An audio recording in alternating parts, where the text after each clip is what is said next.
So, alles neu, war. Und jetzt einmal im Regen gekommen. Kann ich mal hier irgendwie festhalten?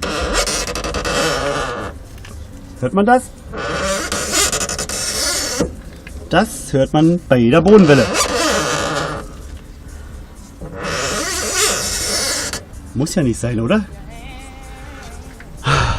Bei Quietschen und Knarren einfach Problemlöser nehmen, das Ding einspannen und wie man gesehen hat, hier schön Löchlein reinbohren. So, 2 Stück hier oben, da unten.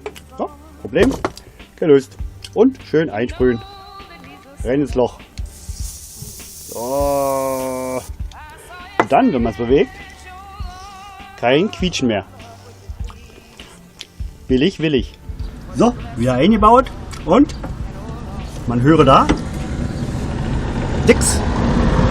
Kein Quietschen mehr. Na dann können wir es ja festschrauben. Zack. Und ruff.